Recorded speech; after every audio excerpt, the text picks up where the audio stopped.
In this video, we're going to show you how to diagnose a leak in the turbo system with this low-cost smoke machine. A lot of people use pressure to diagnose this problem, but I find smoke is a lot more visual. So we'll need to plug the turbo air system. I'm going to use these soup cans. You just need to find an appropriate plug that fits correctly. And these soup cans fit perfect. This tube is from the air box. This plug will stop the air from going into the air box. Then you'll need to plug the hose that goes into the intake manifold. Once these two areas are blocked off, then we'll introduce the smoke into the snorkel. With the smoke, we'll be able to put a lot less pressure and see exactly where it's leaking. Almost immediately, we start to see smoke coming from down below. We're using this bicycle pump to pump smoke into the system under control. As you pump, just keep looking around to see if there's any smoke coming up. Well, look here. I just found my first leak. I see the smoke coming up, so we'll just take a closer look. You can see the smoke clearly coming out of this rubber elbow. Imagine how hard it would be to find it with compressed air. And it's a little scary with compressed air. You're always afraid your plugs might pop out at 35 psi.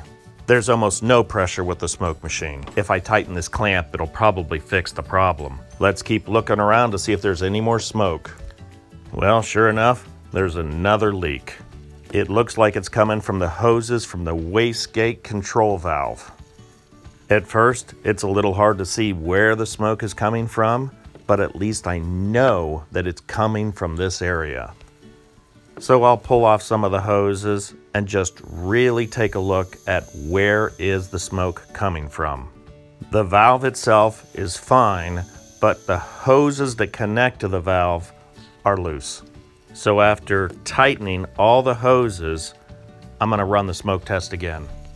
Now when I pump smoke into the system, I don't see any leaks at all. Now we'll disconnect our plugs and put everything back together. So we'll put the hose back onto the air box. Then we'll unplug the hose for the intake manifold and go ahead and put that back on. Now we'll disconnect the smoke machine from the snorkel. This smoke machine made really fast work of this diagnosis. It was also very helpful to use the smoke machine to verify that we had fixed the problem.